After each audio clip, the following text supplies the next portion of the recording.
while we're on the topic of just the perception of the Dolphins, man, I know that you wanted to have a full macro conversation in regards to the perception of the Dolphins, but not between Dolphin fans, not between fans of football and and the AFC East fans, but the actual national media, right? So, Rod, I got a couple of YouTube videos that I want to show you, and then I'll go ahead and let you take over, right? But these are some things that I found because I know you wanted to talk about this discussion, bro. So these are some of the things that you see out the gate, bro. The decline of the Dolphins, man. Are the Dolphins on the verge of the collapse? Um, yo, this is crazy. Let me see this right here. The Miami Dolphins are in an impossible situation. This is This is ugly. ugly. Colin We're gonna have to Cowherd football house calls the here. Miami Dolphins the most overvalued team. God damn, bruh. Tyreek on the move. Unc and Ocho go at it over Tyreek trade rumors, bro. Like, damn, what's up with your team, dog? Like, the media don't like y'all too much, man. Everybody's predicting that the house is on fire already, man. They're predicting for the house of cards to fall. Oh my god, bruh. So why do you feel like that's the situation? Where do you think this is coming from? Well, you know what, Herbie? The thing about the Dolphins, one of the biggest issues we've had really over the past 25 plus years is the fact that we have been in the worst place you could ever be in football, Herbie. We have been in mediocrity purgatory, right? We're never really a team that's all bad. We've had a few like rough bad seasons, and we're a team that can be good, but we can never. It seems like we can never get over the hump against the elite teams in the league. And I don't know if maybe people had a sour taste from how our season went last year. But I saw like some of the national media outlets and the ratings that they had for the Dolphins. You know, one media outlet had it as I think it was USA. It was like USA rankings or something along those lines. They had the Dolphins finishing 5-12. I seen another outlet having us finish 6-11. And I thought to myself, Herbie, okay, if you guys are factoring in that Tua might miss half the season, then okay, I get it. Like, all right, if you're just going to make the assumption right off the gate, and the messed up thing is when it comes to Tua, Herbie, he's one of the few quarterbacks. He's probably the mascot for if somebody's going to get hurt, you're going to think about him, right? Even though there are other quarterbacks like Kyler Murray just had his first full season last year. Nobody ever talks about him and his injury problems. Joe Burrow's been injured a lot, but Tua's injuries are hyper focused on because he is the concussion guy, right? He is the guy who we've seen him on multiple occasions hit his head, and sometimes he doesn't move. He has fencing responses, so he has become the mascot for that. So people are always having that scrutiny when it comes to him. But Herbie, if you're not factoring in Tua getting hurt, like if you're just assuming that we're just collectively just not a good team, I think Herbie, I don't think it makes sense. And the reason why I say that is because the core of our team, the key players who, when we were the number one offense 2 years ago, when we were the primetime concussions, when we were the number one offense 2 years ago, Herbie, Tua was a part of the team. Tyreek was a part of the team. Waddle was a part of the team. Devon Achan was a part of the team. And this was a team that dealt with offensive line injuries all season long. So, and as of right now, we are hoping that we'll have our full assortment and we'll see how long they last together. But you also have what I think will be a better defense than we had that year. So, outside of the corners, but you look at the front seven, we have three legit pass rushers. Even though I'm not a big fan of Bradley Chubb, Herbie, Chop is going to show us. Chop is going to become more of a name this year. Like if you don't know who Chop Robinson is, you're going to find out who he is. And Jalen Phillips, if he can stay healthy, I think he can do some damage. So we have a strong front seven. We have good safeties in the back when you have Minka and Melfamu. Our cornerback situation is dire, but they can be somewhat masked with the players around them. So if you have Tua stay healthy, if the offensive line stays relatively healthy, because we don't have much depth behind them, and then you have Tyreek and Waddle. Our tight end situation was only really good with Jonnu, which I'm kicking myself. Herbie, Darren Waller, Herbie, I have no faith in this guy. Like this dude has been rapping on the sidelines, bro. He has not been practicing or nothing. right? So I don't know what we're gonna get out of Darren Waller. We can only hope he gives us half the production that Jonnu did.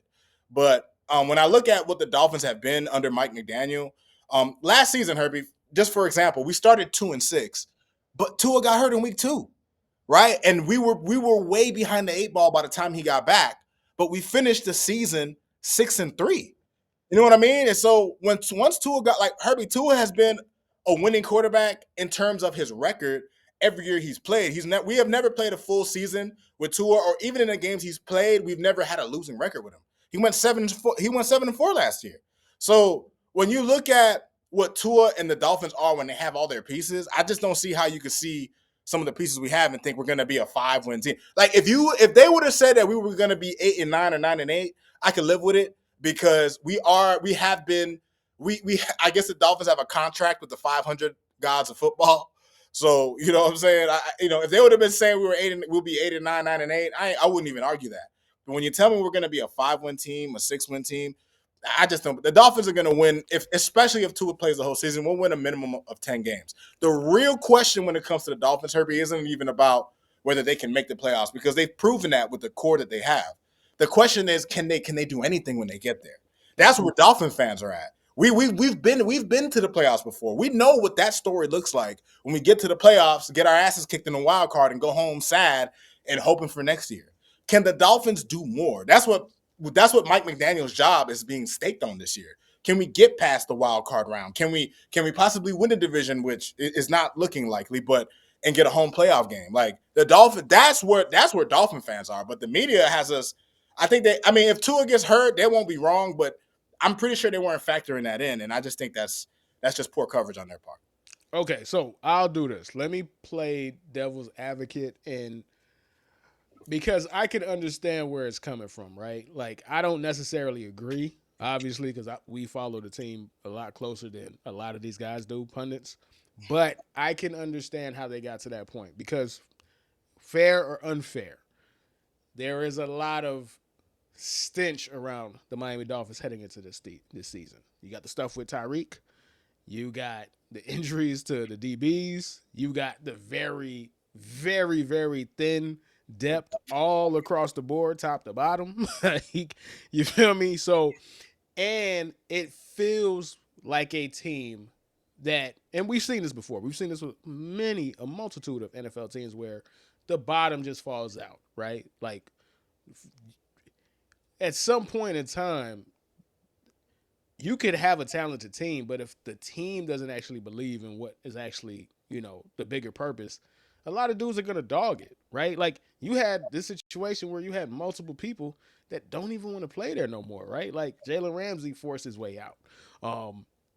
At a time, it looked like Tyreek was about to force his way out, right? Like, you don't see those from teams that everything is all on board, everything is going well, everything is heading up. It seems like a stock that is heading down to the outside looking in, right? Like, these guys don't follow the team every day. They don't see what you guys are doing at camp. They don't see what you guys are doing in practices. They don't see how you're responding to things.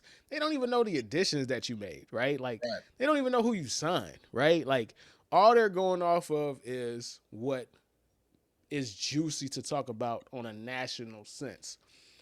However, the problem is that people that I usually do trust and I follow, like the guy who runs the Good Sports, is even in on it, bruh.